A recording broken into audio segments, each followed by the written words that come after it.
वक्फ मामले पर supreme court में निर्णायक सुनवाई शुरू हो चुकी है। पहले दिन की सुनवाई के दौरान याचिकाकर्ताओं के 5 वकीलों ने 5 अलग अलग तरह से कोर्ट को ये बताने की कोशिश की कि क्यों इस कानून में कितनी खामियां हैं, कितनी तरह से खामियां हैं, इसका मौजूदा असर क्या होगा, इसका भविष्य में पड़ने वाला असर क्या होगा। हमारे साथ इंटरवेनर याचिकाकर्ताओं में से एक हैं बरकत अली खान साहब, इनसे हम बात करते हैं।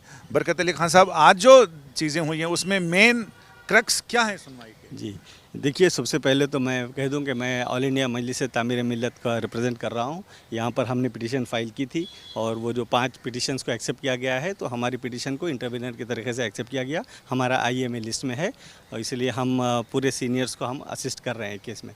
और आज के ताल्लुक़ से ये है कि आज जब बहस शुरू हुई तो सबसे पहले तो हमारे SG ने पहले ये तो बात कही कि ये 3 स्टे ऑलरेडी लगा दिया गया है, अब ये नई बात कह रहे हैं। और ये जो आंसर दिया गया है, जो सिनॉप्सिस दाखिल किए गए हैं, इंटर रिलीफ की जो डॉक्यूमेंट दाखिल 53 पेजेस की है, उसमें कुछ ज़्यादा बातें कही गई हैं।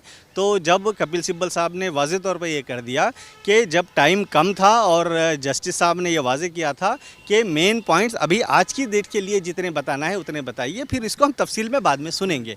तब लिए वो 3 पॉइंट्स को एक्सेप्ट किया गया, उस पर स्टे लगा हुआ है और आज भी जारी है और अभी आइंदा के लिए भी वो स्टे फ़िलहाल के लिए जारी है।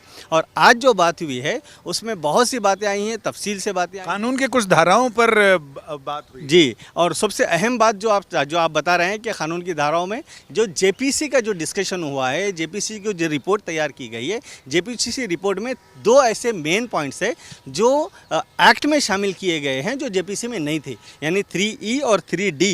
ये 2 ऐसे पॉइंट हैं जो JPC में डिस्कशन में नहीं आए। ये क्या है 3D और 3E? नहीं, 3D और 3E नहीं, इलाबरेट हम कोर्ट का भी मैटर चल रहा है, मैं उसको तफसील में मीडिया में भी नहीं बताऊंगा वो चीज़ को आपको। कल जब ये जिस पर आपत्ति जताई गई 3D और 3E, वो क्या कहते हैं, क्या प्रावधान है? वो कल डिस्कशन में आएगा, कल वो डिस्कशन में आएगा। वो शायद वो कोर्ट का प्रेजुडिस मैटर है, उस चीज़ को मैं तफसील में नहीं बताना चाहूँगा। लेकिन आर्टिकल सेक्शन ये है 3D 3E जो JPC में नहीं था। वो सिर्फ और सिर्फ जब पार्लियामेंट में इलेक्शन हो रहा था, जो वोट डाले जा रहे थे, वोटिंग के टाइम पे उसको शामिल किया गया, उस पर बहस भी नहीं हुई और वो शामिल कर लिया गया। और दूसरी ख़ास बात जो आज यहाँ हुई है वो वक्फ यूज़र के बारे में तफसील से बात हुई है। और इवैक्यूएशन प्रॉपर्टीज़, जो इवैक्यूएशन प्रॉपर्टी आप सोचें, जब पार्टीशन हुआ तो पार्टीशन के बाद बहुत से लोग यहाँ से पाकिस्तान चले गए तो उन्होंने अपनी जायदादें वक्फ कर दी। वो हमारे लिए गिफ्ट है, वो हिंदुस्तान के लिए गिफ्ट है और वो वक्त को भी, वो गिफ्ट को भी वो वक्फ माना नहीं जा रहा है और इवैक्यूएशन प्रॉपर्टी को भी